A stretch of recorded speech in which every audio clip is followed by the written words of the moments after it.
Hey, Weight Watchers members. Weight Watchers is rolling out a new feature with macros. So we've had macros for about a year, but now they're showing us recommendations. If you don't have the update yet, don't worry, it's coming soon. They're rolling out slowly. So in this video, I want to cover what all that includes, what it means, what I'm seeing that's really good about this new feature, and some concerns that I have, a little bit of a word of caution. So just a reminder that I'm not a doctor. I am a certified weight loss coach and binge eating recovery coach, but I'm not a medical professional. So just keep that in mind. I'm Sarah with The Holy Mess. I've lost over 100 pounds and I've been maintaining that for almost 20 years now. And I lost the majority of the weight on Weight Watchers. I'm still a Weight Watchers member. So I'm all about the Weight Watchers stuff, but I'm also open to other methods of weight loss as well. At our website, The Holy Mess, we have helped so many women lose weight. Over 50,000 women have used our challenges, especially our free 3-day weight loss plan. So if you haven't checked that out yet, go check it out. We have a regular and a plant-based, and just maybe something new along those lines coming up as well in the new year. That's a little hint. Okay, let's talk about Weight Watchers. So as I mentioned, for about a year now, we've had macros, and actually even more than macros. These are optional. You don't have to use them. In your app on the My Day, right where you track your points, if you keep scrolling down on that same screen at the bottom, there's the option to add macros. So macros stands for macronutrients, which technically means protein, carbs, and fat. All food is made up of those three main building blocks: protein, carbs, and fat. But they've also given us some other guidance as well, which is really helpful, which is fiber, sodium, total calories, and added sugar. Added sugar is not the food, not the natural sugar in foods, but sugar that's been added, and that's helpful to know.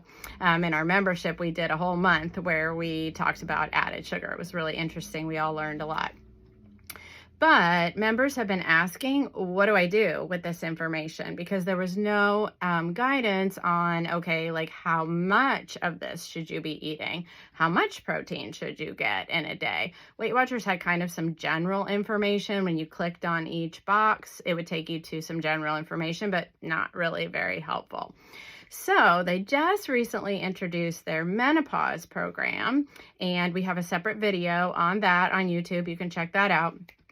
And with the menopause program, they gave recommendations for your macros. And the rest of us were like, hey, wait a minute, we want that information too. So in this new update they are rolling out, you will get recommendations. So for example, for mine, it said I think it's 60 to 90 grams recommended protein per day. So that's really helpful now. As my protein adds up, I can see, okay, this is the recommendation. Okay, so that's what it is. So what's good? Well, first of all, just the fact that they're giving us the information, I think is great. I believe knowledge is power. So having that information, I like too that it's optional. Some people find it overwhelming. If you find it overwhelming, don't turn it on. Keep it turned off. That's perfectly fine. But for those who like it, I think it's valuable. I really like the feature where when you click on the box, it will take you to another screen. It will show you the breakdown of, again, like protein, where you got the protein. It'll list those foods. And what I really like is it'll show protein per meal. I find this really helpful because at the Holy Mess, we want your eating to be more like a rolling river and less like a roller coaster. Some ups and downs are fine. That's totally normal and expected, but you don't want these huge jumps, whether that's with a certain macronutrient like protein or your calories in general.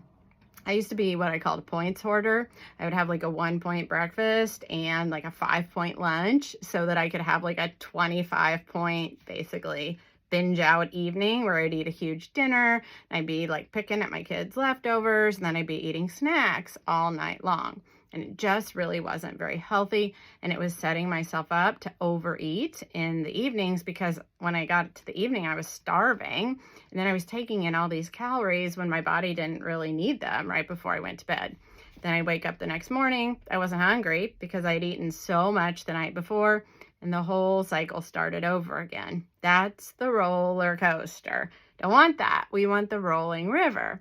So I try to moderate my calories so that I eat about the same amount for each meal, and a few, sprinkled throughout for snacks. So that's the rolling river we're going for. So the fact that Weight Watchers shows you the breakdown per meal can be really helpful if you're working on moving toward the rolling river and away from the roller coaster. So that, I think, is great. I do think it's really helpful to look at protein. Protein can be really satisfying. Actually, all the macronutrients are helpful in different ways. So that's really valuable information. And I believe in thinking like a scientist, which means stepping back from our emotion and just looking at the data, the same way a scientist would look at things in a lab. So it's really helpful to see, like, okay, if I get more fiber, am I more full? Am I not as hungry? If I eat more protein at breakfast, am I not as hungry throughout the day? Those are great strategies for running little experiments, and you are an experiment of one. There's no other body like yours, and so you can learn a lot from that. Also, the breakdown of what they're giving us, just from what I looked at, again, not a doctor, but from what I'm seeing, is about a 50, 25, 25 breakdown. So that is very typical, where it's 50% carbs, 20% protein, 20% fat. So that's just a really general healthy guideline. If you want more information about the type of breakdown of macronutrients that you should have, check out the Forever Fix, especially workshop number 4. We're going to talk about building a healthy plate and exactly how you want that to look. So in general, I think there's some really good things. Now, what's concerning? I have to be honest that I'm really concerned about seeing the calories. I have been a big fan of Weight Watchers for many, many years. And so this is kind of hard for me to talk about, but I'm going to be honest. I'm going to continue to look at this, but the calories are really low. So I am at my goal weight. I am on the lighter side. Still feels a little weird to say that, but I weigh about 125 pounds right now. And my recommended calories from Weight Watchers is 1,200 to 1,300 per day. I think that's ridiculous. Now, that's not with the weekly flex points. So I was looking at the way they gave my recommended calories. Even with the flex points, that would only be about 200 more calories per day if you use them all, which Weight Watchers says you don't have to use them all, and a lot of people I know don't use them all. What about 0-point foods? Well, those are included in the calories, assuming that you track your 0-point foods, which you do need to if you want the macros to be accurate. So we're back to this 1,200 calories a day. I have worked with thousands of women, and I have not known a single woman who honestly could live long-term on 1,200 calories a day. I'm sure there are some, but most women, we just can't do it. You need more calories than that. And so, yeah, they can do it for a while, but they can't do it long term. My biggest concern is that what I see, the pattern I see over and over again, is when women cut their calories too low in an effort to lose weight, they just end up binging or overeating later. I was stuck in this pattern for years, and I see it in so many women. And it's just not healthy to cut your calories that low. It's really quite challenging to get all the macronutrients that you need on 1,200 calories a day. I mean, it can, I suppose, be done under the care of a doctor, but it's really difficult. I've shared before that I struggled with binge eating, and it makes perfect sense. Now that I look back on all of my years of when I was doing Weight Watchers, and, I always say I was perfectly on plan when I was on plan. And then when I was off, I was just eating all the things. Of course I was.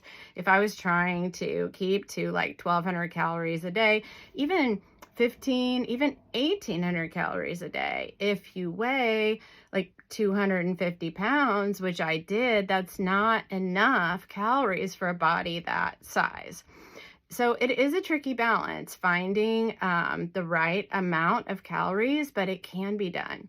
And in my experience, eating too little triggers primitive hunger that just drives you to food, where you get to the point where you're like, oh my gosh, I could eat the whole entire house down. And it never works long term. We learned a lot from the Minnesota starvation study. That's something you can go and research. I talk about it too in Forever Fix #1. But I won't go into all the details. It's a fascinating study. But they took men and did like basically a semi-starvation with them.